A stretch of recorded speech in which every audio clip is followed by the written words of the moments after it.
me introduce myself. I am Debrasde, working as engineering and regional planning specialist for Oxfam in Bangladesh.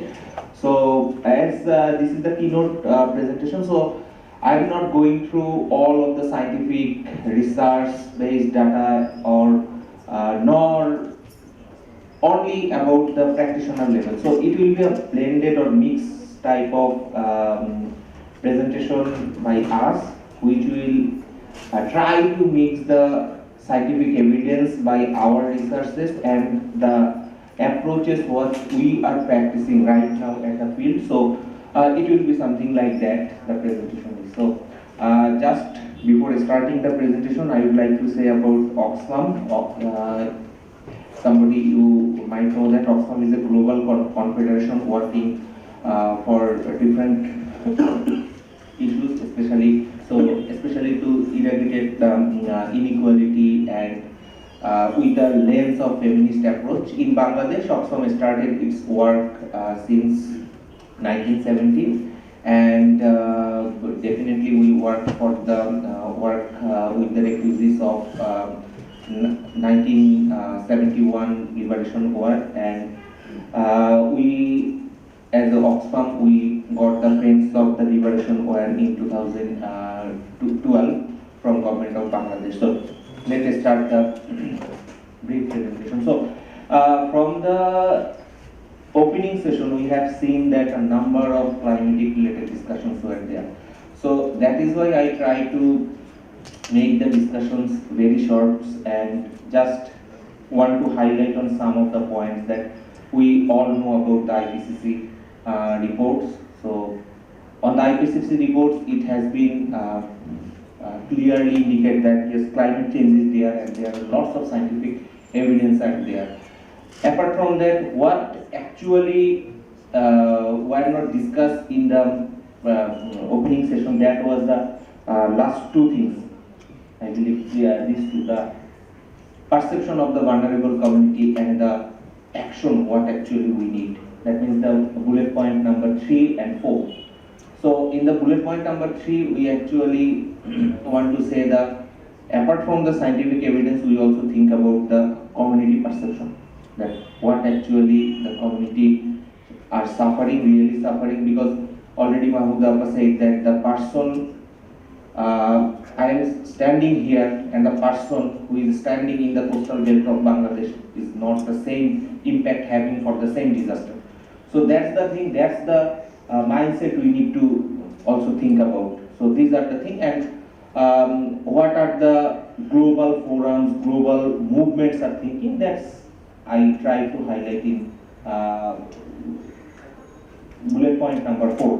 So I'm not going deeper on that thing, rather than to create the background, making some scientific evidence that you must know that Bangladesh is 7th among all the countries for the long-term climate risk index, and especially this climate risk index or these climatic impacts are very high in the coastal region due to different types of shocks and uncertainty as well as vulnerability.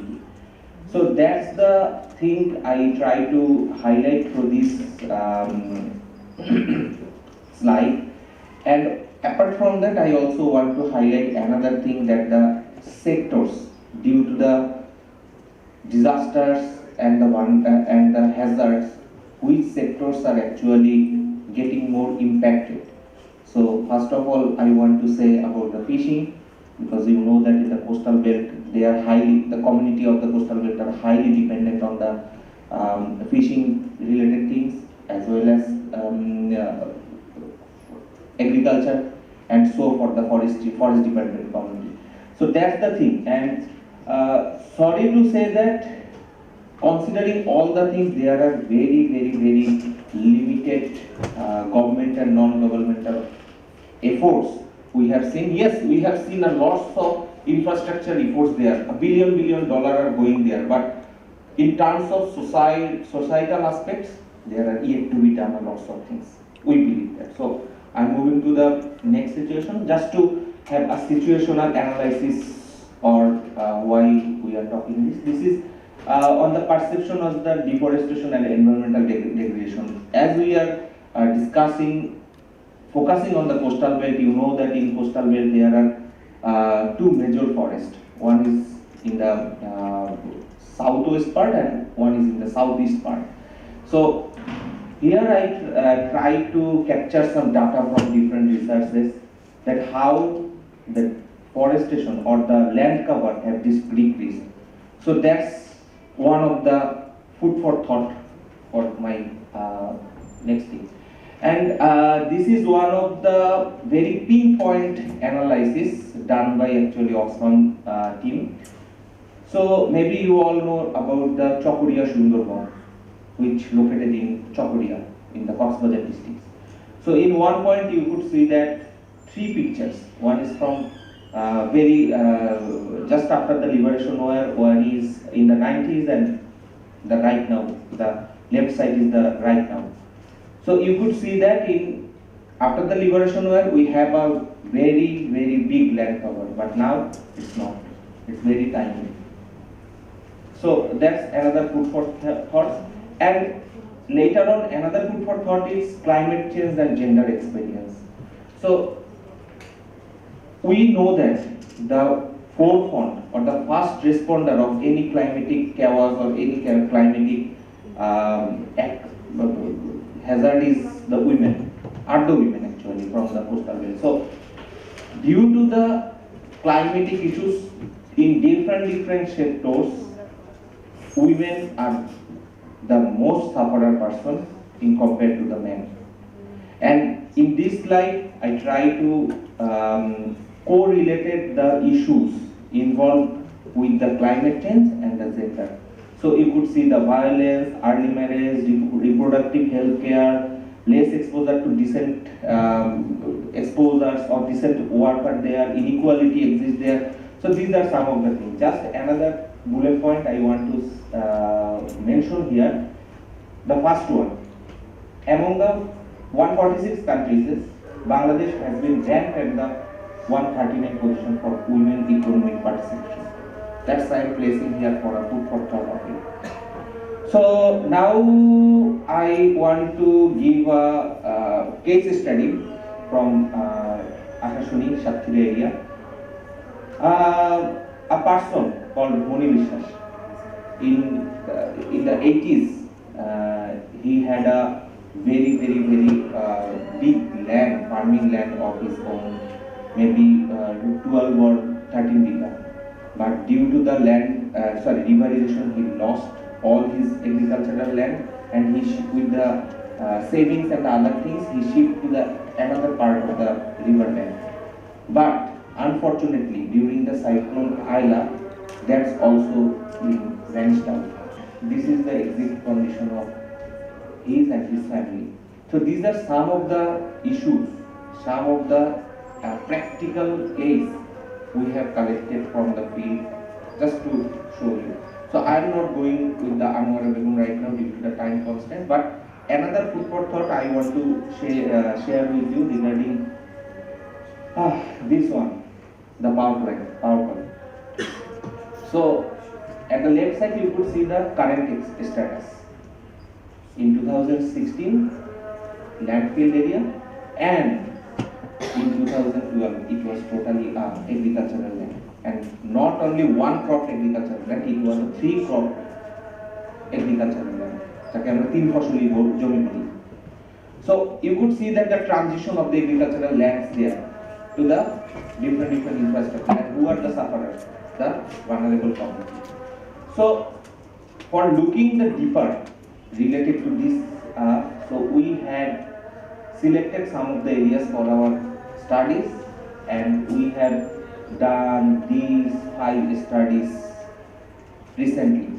So one is about the feminist climate action, another one is about the loss and damage, another one about the gender analysis, intersectional gender analysis, another one is the impact assessment of the government or non-government project, and last one is the green business assessment.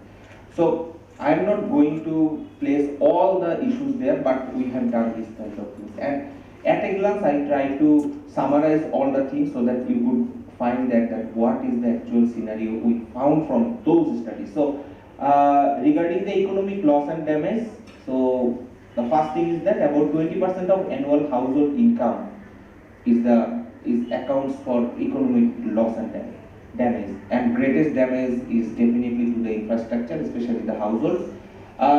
Then another thing is coming up, that is the drinking water facility.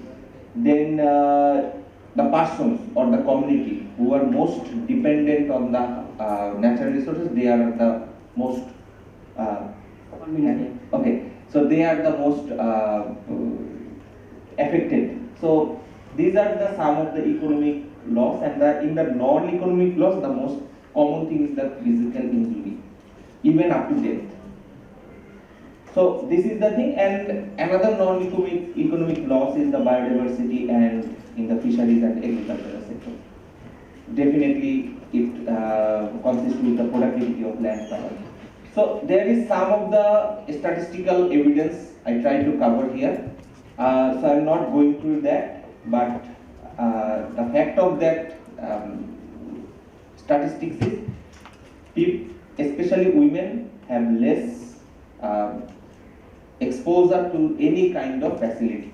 That's the thing. So I'm not going to that one, and now move to that one. So now what next? So we believe that now we need to have a balance between the climate justice and gender justice. If we can do that thing, our development or our action will not be sustainable, and we cannot do anything. So that is why Oxfam tried to build a movement in the coastal belt, especially, which called the feminist climate movement. So what is feminist climate movement? I would say that feminist climate movement is a broader lens where the intersectionality approach exists. And with the intersectionality approach, we build the movement led by the women, especially. So what are the components of that feminist climate movement model? So this is just I am saying this is the proposed model, and if we want to build a feminist climate movement in the field, then we at least need to address these 1, 2, 3, 4, 5, 6 pillars. That means we need to address the gender impact of the climate change. We need to have the environmental activism, awareness and justice building should be there, policy advocacy should be there, empowerment and knowledge building should be there, and the partnership and collaboration should be there. If we can do such kind of things, that is all 6 pillars, then we can say that movement is a feminist climate movement. And I am not going through that, but we are just this is the project where we are implementing or trying to implement the feminist climate movement approach. So I am not going through all the things. Thank you, due to the time constraint. Thank you so much. Ladies and gentlemen, thank you so much for coming today. Before we start, I would like to thank to the conference team for selection my abstract. I really appreciate this type of conference. Let's begin. My name is Mitan Rahman. I am working as research associate at Center for People and Environment, CPE. I am very happy to stand here in front of you all. My presentation title is Factors and Potential Climate-Induced Migration in Coastal Belt of Bangladesh. Let's move on. Introduction.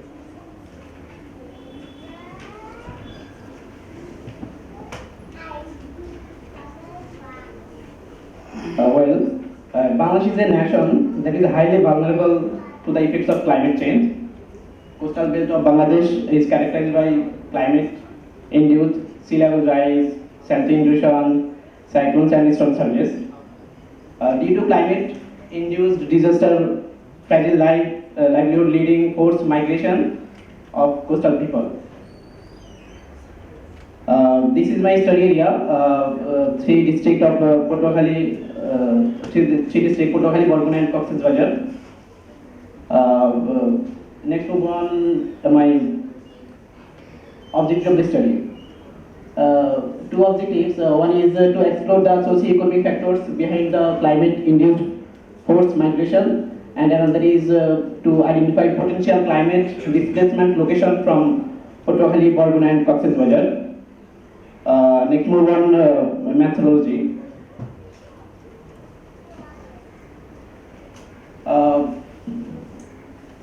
A combined method with qualitative and quantitative data collection are used for the study. Collected primary and secondary data. For primary data, I used household questionnaire survey, 620 total sample. Then focus group discussion, total sample 27, 9 in each district, and key informant interview, that is total 21, 7 in each district. I have interviewed some government officials, Department of Agriculture Extension, Department of Livestock Service, and so on. And next, for secondary data, I have reviewed some relevant policies and acts like migration policy, water policy, agricultural policies, and so on. Relevant some articles, IPCC 6 assessment report, Bangladesh climate, like BCC SAP, NPDM, and climate, Modi climate prospective plan, and so on. I have reviewed and analyzed. And I also relevant stakeholders and institutions and other relevant organizations I have interviewed. And next, move on my research findings and discussion. Here I am showing occupational vulnerability based on respondent perceptions. A composite vulnerability index was developed by normalizing the participant responses. The study identified different vulnerable occupations and found fishermen and farmers are of all districts are highly vulnerable. In addition, among all the districts, Cox's is highly vulnerable for all occupations. Next, move on migration threat.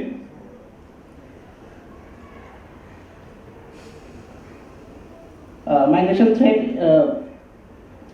Next, move on migration threat. Internal and external migration are both active in all three districts.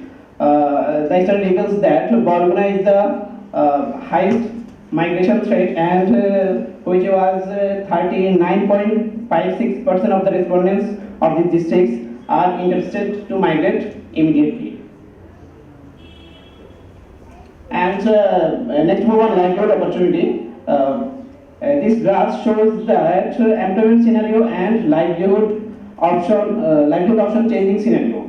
In the district of Barguna is highly highest 53.39% of people are employed. Among the percentage, 10.99% of people of Barguna district changing their primary livelihood options because of climate change. Next, move on potential displacement locations. Due to loss in homestead lands, cropping land, agricultural production, economic and livelihood crisis, and freshwater crisis, many people of Patuakhali district, Barguna district, and Cox's district want to migrate. To conclusion, the climate change impacts also enhance human displacement and migration, where women and children are the most vulnerable. Changes in ecosystem service, impact of local migration, income and livelihoods, permanent residencies as one of the mandatory criteria of social safety net SSN. So migrated people don't have access to social safety net. That's all. Thank you. Presentation. So the title of the presentation is Assessment of Community Stewardship over Ecosystem Services within Climate Nexus. pathways towards local adaptation in Nijundeep, Bangladesh. So the Nijundeep is the southern part of the country, is also the southern is a dynamic island and situated in the southern coastal zone of Hatia Upazila and is under jurisdiction of Hatia Upazila. So Nijundeep is enriched with high biodiversity and serving as the essential ecosystem services since 1975, when it's emerged initially with 3 chor islands. And then since then, Nijundeep faces enormous environmental challenges, including cyclones, forest cover loss, mangrove deforestation, storm surge, saline intrusion over the year. And also it's home to around 30,000 people who are actually mostly depending on the natural resources, ecosystem services, and they are mostly marginalized and actually serving their livelihood hand to mouth. And also the marginalized communities who are actually harnessing the ecosystem services are impacted by these climate change consequences everywhere and every year, and this kind of climate change consequences have intensified, and the frequency is also increasing day by day. And on top of that, along with these kind of climate change issues, there are also some imposed restrictions are intensifying over the year. If we can say about the marine protected areas that has been declared in 2001 of around 3,800 square kilometer adjacent areas, which is actually impacting the people living there and harnessing ecosystem services and depending on the natural resources. So this is a small study we have conducted, and we have initiated to, we have taken 3 more studies in hand. So this is a very small study. We are trying to understand the overall scenario of Nijundeep, the ecosystem services, the community rights over ecosystem services of the people who are actually depending on the natural resources. So considering the situation that I have described, the study actually aims to assess the community stewardship over ecosystem services in regard to the conservation restrictions, MPA, back period, etc. in Nijundeep Hatia Upazila. So there are 2 objectives. The first one is like exploring the community rights and conflict sensitivity over ecosystem services within the imposed restricted situation and within climate related factors. And the second one is to assess the spatiotemporal changes of landscape happen due to environmental and anthropogenic factors that exist in Nijundeep. So this is our study area. The red highlighted area shown in the map is actually the study area. So if you see the elevation of the map, the mostly formed areas in 1975 are in mature stage. The landform, which is situated in the northern eastern part, and land Nijundeep is gradually growing its location, and also the southern part of this Nijundeep is not actually moved to mature stage, so it's increasing day by day the area of the land. And this is our methodology. So we have divided the methodology into 2 parts. So the first part is like quality techniques, which consist of 2 tools like KIIs, key informant interviews, and also the focus group discussion. So the focus group discussion was with the natural resource dependent community who are earning the livelihood from the natural resources, the fishing community, forest dependent community, and also the KIIs were with the multi stakeholders like the agriculture officer, Upazila fisheries officer, and forest range officer, forest field officer, local government engineer. So we wanted to try get out some information from them about the community rights and conflict that exist within the imposed restriction and climate change situation. And also we did some geospatial techniques that includes the land use, land cover change detection, and also we did supervised classification prior to some image processing that we have derived data from the satellite image, and also we used some ground truth reference data for training our data, which is actually used in the system. So the geospatial techniques which actually contributes to the study to validate our qualitative study, qualitative techniques, qualitative data, and also it brings some change detection which happened over the year, the changes of land, forest, vegetation, which actually also validate the quality studies. So the mix, so it's kind of mixed method approach, and finally we tried to see the overall situation, state situation that due to socioeconomic factor in Nijundeep. So we have got some major information, major findings from our FGD. So I am just due to the time constraint, I am just giving the major findings that we have got from the study. So the first thematic areas, we have divided our findings into three major thematic areas. The first one is like impact that resulted from the imposed restriction that happened in the Nijundeep. So the first one is like we have got some information that fisher folks are found to have migrated from their traditional and inherited livelihood pattern. So there are also some predominant power hierarchy exists. There are some large scale businessmen, they can go easily to the fish and they can catch fish. They are equipped with high technological device and everything. So they are not being impacted by the restriction and everything. So they can easily cover up the situation. But the marginalized people who are actually living hand to mouth, they are the most vulnerable people living in the city. And also the restrictions are eventually exacerbating the unprivileged and marginalized people. They are actually bearing the hardest hit of climate change along with the imposed restriction they have got.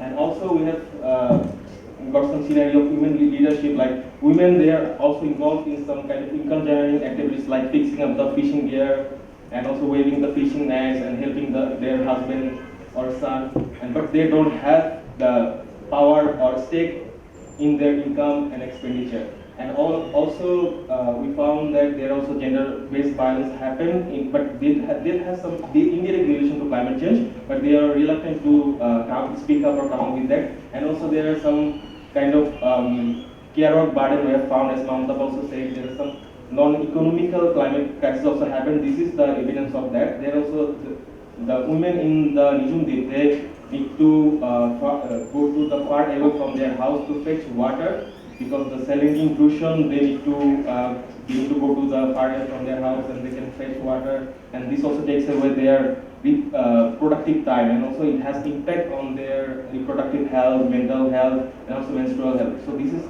kind of impact we have got from the climate change scenarios over women. And also there are some livelihood opportunities also being impacted due to climate change, because the marginalized fisher folks and the people who are depending on the forest resources, they cannot come out of the poverty circle, because they need to spend money, they need to invest some money in response to the disaster that happen almost every year, which actually don't applicable for us, for urban dwellers, and for the people who don't live in the vulnerable situation. But they don't they can't come out from the poverty cycle, because every year they need to invest money for the disaster. And also there is absence of community oriented insurance mechanism, and also there while during the ban period and restriction time, they need to take loan to maintain their livelihood, and they are it brings up more troublesome for them to repay the loan. And also people are suggesting alternative livelihood options, but they are not welcoming that, because they want to keep into their inherent livelihood and traditional livelihood pattern. Okay. So from the KIIs, we got some conflict found from the stakeholders, like the land department, they just want to privatize the land, but the forest department, when a new land activated, they want to plan the land. So there is a conflict we have found, as for example. And also there are some co-management group we have found from the study areas, but there is also some question like how these groups are governed and the transparency issues, and they are giving the loan in interest rate. So it is also a question that whether the people who are actually vulnerable getting benefit from this kind of initiative. And also the promotion of tourism also poses a threat. This is also violating the rights of some community people who are depending on the natural resources. And also there are some projects running closely with some government department and stakeholders, like planting trees for adaptation purposes and sharing the equitable benefit with the community. And this is, we try to just interlink with our findings based on what we got from the field, like activities from the community and carries from the stakeholders. So we have to club and merge the facts that we have found, like we have got some that no synergies and collaboration within the stakeholders, and there is some conflict also exists within the stakeholders. So this might be the underlying factor of not having inclusive natural resource management governance systems. And also we see that the government stakeholder are trying to promote alternative livelihood, but the people who are living and depending on the natural resources, they don't want to be shifted from their traditional livelihood spaces, and also that we have found that government organization try to privatize the land, but it also makes the capitalized systems and also the power heads. So this is our some geospatial analysis. So we have got the land cover change. So we have seen that some part of the northern Hatia is just area called Montserrat got vanished from the map because of erosion, and some also lands are accreted into the southern part. And also the forest areas decreasing because the local stakeholders, forest department, they are actually working to plant or working on plantation in the mangrove areas. And this is the map of Nishundip Upajala. If you can see, you can relate about the quality findings. We can validate with this one because the areas has been increasing in the Nishundip areas, and that's why the key stakeholders, they say that there are conflict exist within the government department of forest and land department, because each department try to acquire the land for their own purpose. It's also starting validating the issues, and also because of privatization, the land, the settlement areas has also been increased. This also shows, we can also see in the map that settlement areas has been increased over the year, and also the agricultural land, because people are shifting their livelihood, and also it's been promoted to shift their livelihood from the forest dependent natural resource dependency. So it's also shown in the map. And also this is also we have compared with some other study, like another study is also said that unauthorized logging also for financial gain is also the reason for the decrease of forest resources. And also some other study also validated our findings that the marginal peoples are being vulnerable for the not enough reparation mechanism or compensation mechanism during the bad period. So if I can conclude the study, so the main thing is the imposed restriction is, and the natural resource governance system is not inclusive, and it's not actually the primary grower who actually depending on the natural resources. The small scale fisher folks, the small scale people who are depending on the natural resource, they are mostly vulnerable to it, and their lack of synergies and conflict exists into the stakeholders, and also the women leadership, women decision making is not that found, while they are also involved in intergender activities.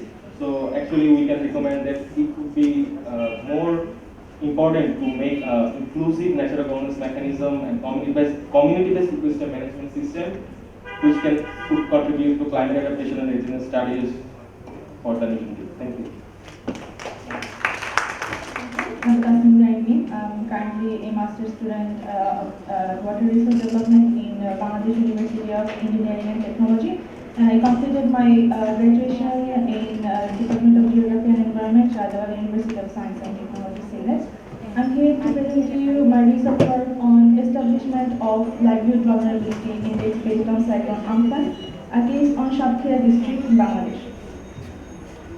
Well, Bangladesh is a disaster-prone country, and among all the natural calamities, cyclones are one of the most destructive ones likely to hit Bangladesh each and every year.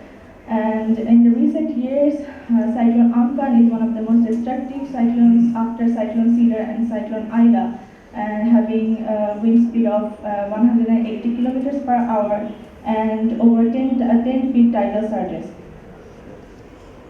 And I particularly chose this topic as looking at the severity of cyclone and the frequency, increasing frequency of course. And if I be more specific, in the current year, Bangladesh has seen already 3 potential cyclones which could be destructive for the country.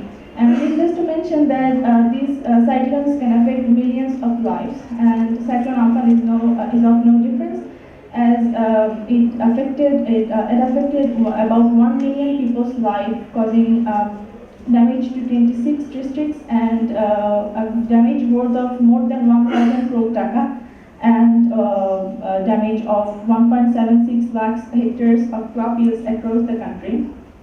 And the objectives of my study was to observe the socio-economic scenario of the study area, and based on that, to determine the vulnerability level of the people based on Cyclone Amphan. And I chose Shamnagar Upazila as my study area because of its vulnerability due to cyclone. It is situated in Satkhira district, which is in the southwest coast of Bangladesh, and it is positioned second in the risk rank. So it is needless to mention that it is one of the most vulnerable zones of our country due to cyclone. And I did a random sampling for my study. And my study was conducted on collecting the primary data, and for collecting the data, a questionnaire was structured with major 6 components, which are the social condition, the livelihood strategies, the awareness level, and the preparedness level before cyclone Amphan, the during and after cyclone Amphan scenario. And for the primary data collection, I used household questionnaire survey, FGTs, and key informants interview methods. And the data was analyzed descriptively and also statistically with calculating the average-based LVI and the factor-based LVI. And the LVI was calculated with the mathematical equations shown in here. And the factor-based analysis was also calculated. This table is showing the correlation matrix among all the major components of my study. This is the framework of my study, which shows from the data collection and to the calculating of my final LVI. Well, now we go straight to the results and discussion. As we can see, in the social condition, more than 50% of the people still live in kacha houses, which is considered most vulnerable to cyclones, and no surprise at all that they have more than 60% of the people have unsafe sanitation system for themselves. And for drinking water sources, though a majority of people have a safe option, not a majority, a good number of people have safe option like tubewell and deep tubewell. A lot number of people have still rely on the sources like filters and surface water sources.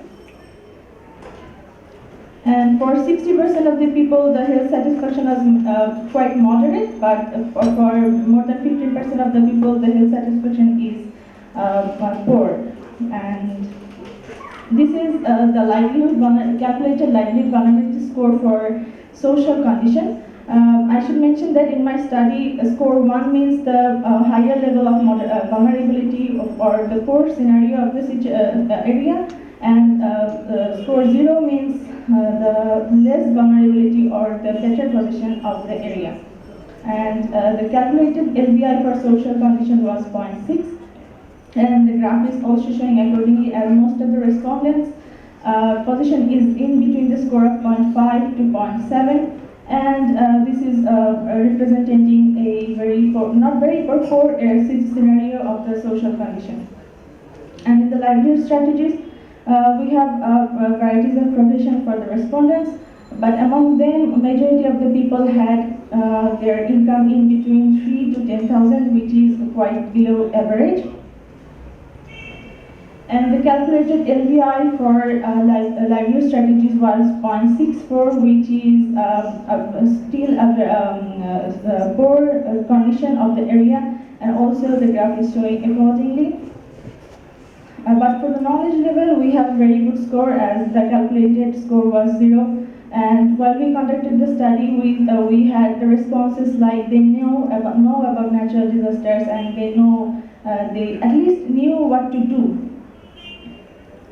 And we can relate their knowledge level to their preparedness level before cyclone Amphan.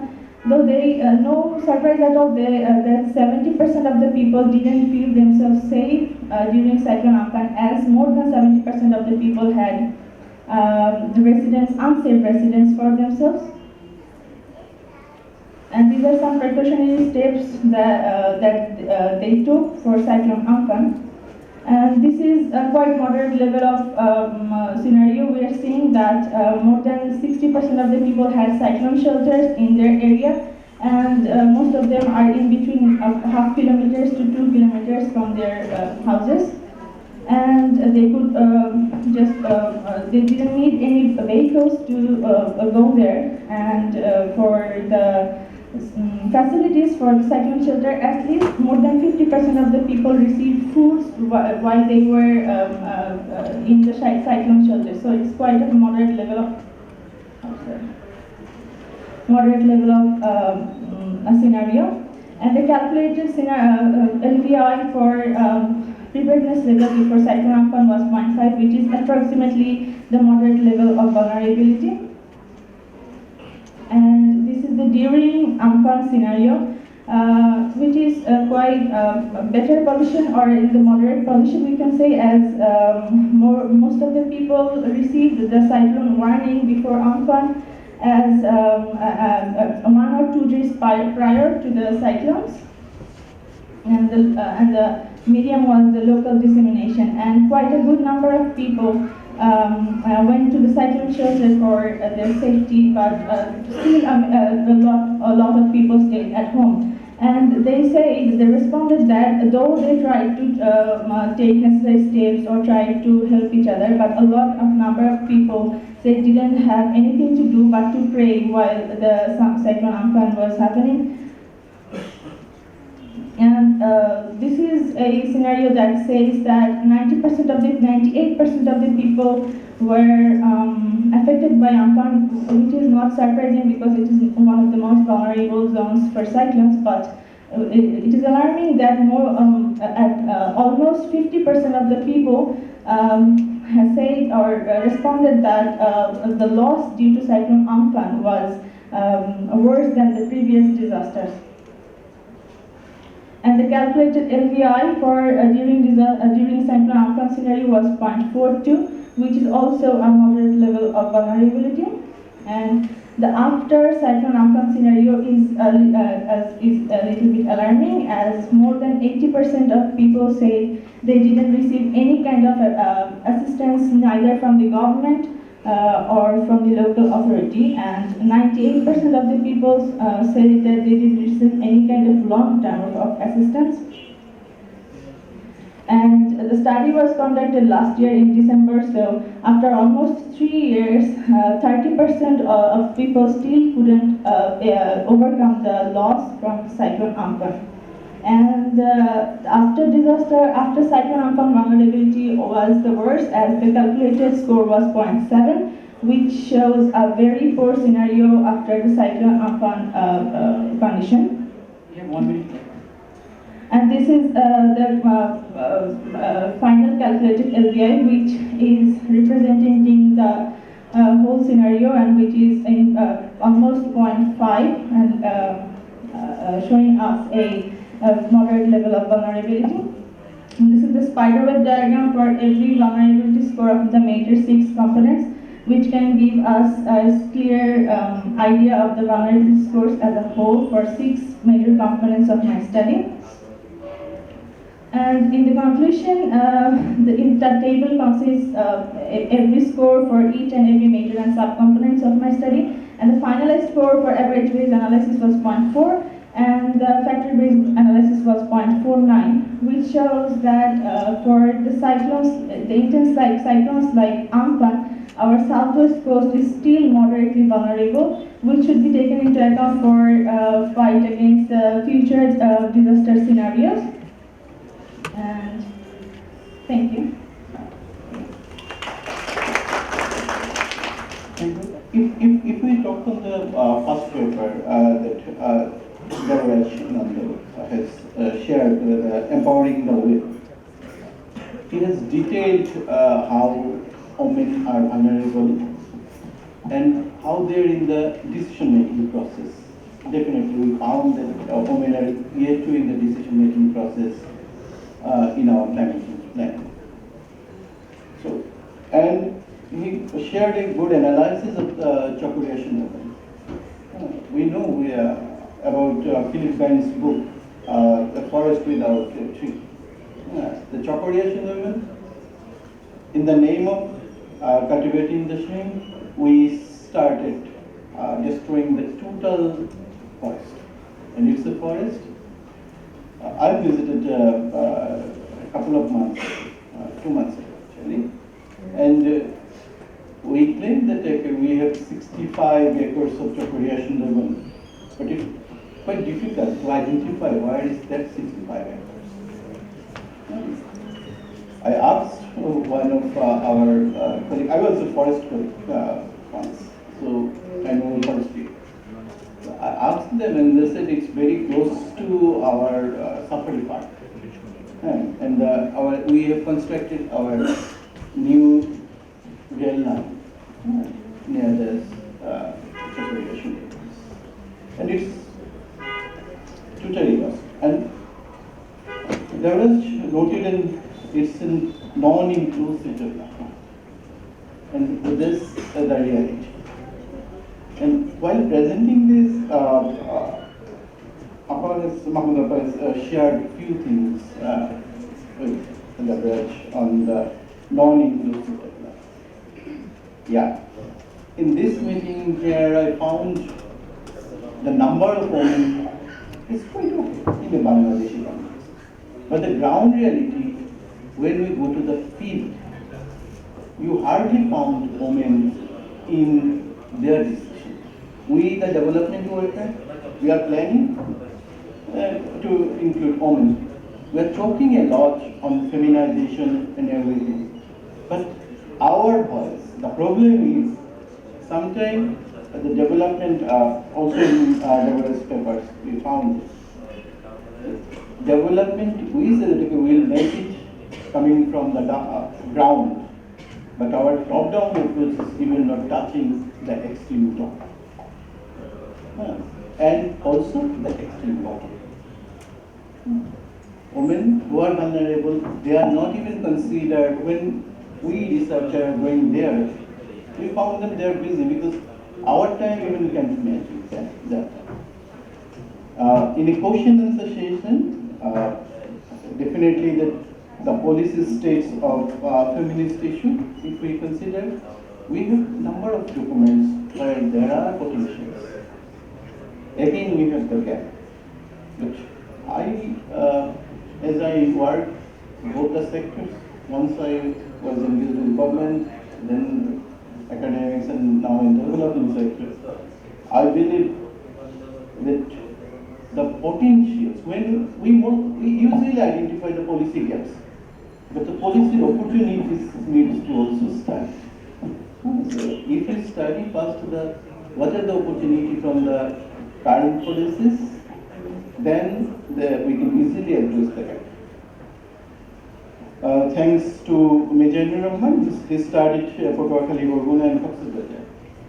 And very interesting finding there, the rates is high in Cox's Bazar.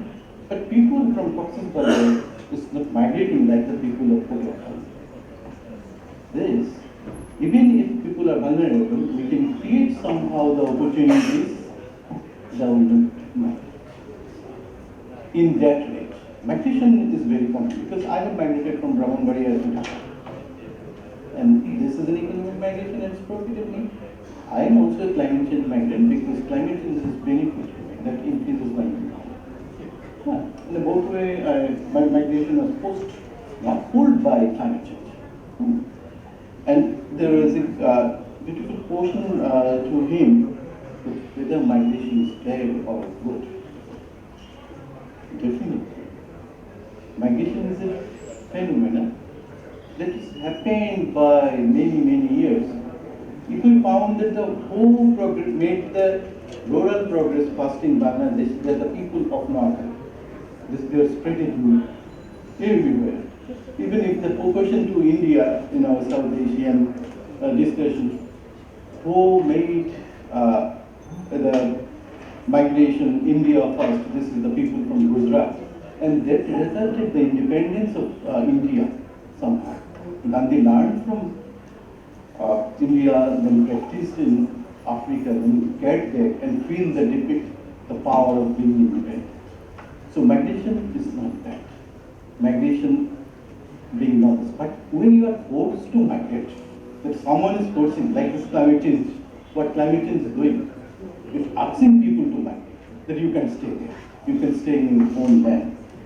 So he has properly identified, and we are hopeful that there will be more stages of this his research, and that will come to the policy. we need not to stop them, but if someone migrates, for this, in his project, he mentioned if someone migrates, then definitely the migrate will get the security in the new place where he is migrated or she is migrated. And Rafiqul Alam studied Nijundeep from Oxford. I was with Oxford for many years. This is a very beautiful study on environmental factors and climate change factors. And he has well identified that in the same area, women are more vulnerable and they have no power in decision making of their income. It's true that diversification of job and livelihood has helped women to increase their income. But what they will do with the income? We asked the rural people of Gopalganj area what they will do with the money. The first is they value the education. So thankful to you study. I will quote one sentence from Rafiqul Alam. And I will speak in Bangla because his quote was like that. No, my study was a small study. No study in the world is small. Sometimes we feel that okay, if this researcher number is a few, then it's a small study. Sometimes if the budget of the study is not that is tiny, then it's a small study. No study in the world is small. Because many things even depend on a very tiny findings of a study or a tiny investment of study. So I'll request, because one of our objective of Dhaka Declaration that we are preparing, that we will empower the young and mid careers and early careers. So I'm requesting all young scholars and researchers that feel your study is a great study. And it's a beautiful one. Mim has shared Takminjari Mim. She identified with her co-researcher the impact of Amphan on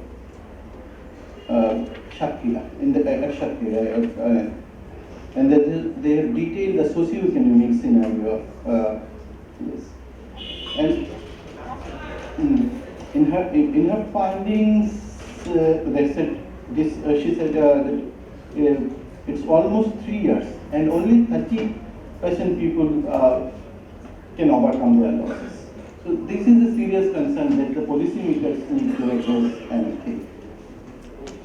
The final paper was by Ome colleague, and they have collected Los Angeles data, and I'm really happy that we have sufficient, not sufficient, at least few data with our methodology and World Bank to analyze the Los Angeles.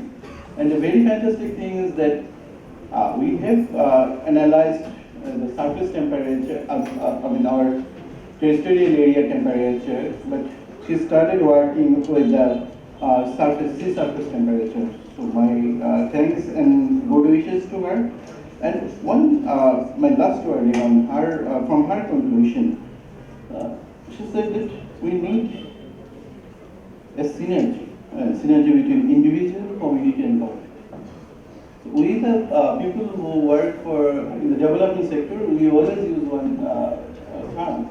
It's not only very catchy and lovely term, but the science policy practice synergy. So this is how we can make the science working for the field.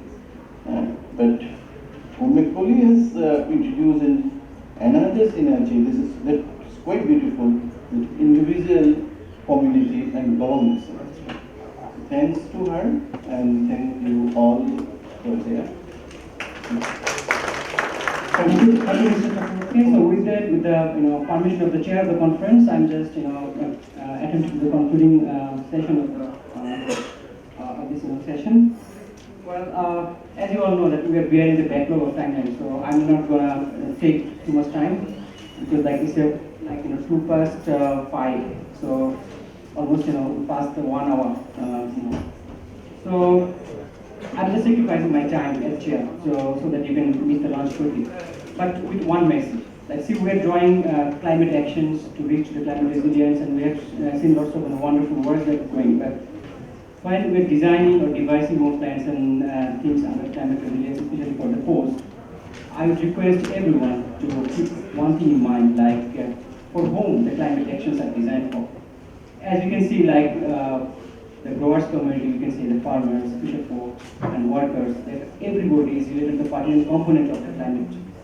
So they are the first victim. So when we will be designing future research, future actions in terms of the climate and climate change, please consider that our actions definitely promote the life and livelihood of the growers communities. So with that, I wish a very good success of the researchers that who presented this research, and we believe that the declaration, like the Dhaka Declaration, would consider a good amount of information from this session. And since we are at the brink of the COP28, I request the organizer to put something so that our delegation from Bangladesh could take something from this session to present over there. Thank you, everyone. With that, I'm concluding this first plenary session of the day. Thank you, everyone.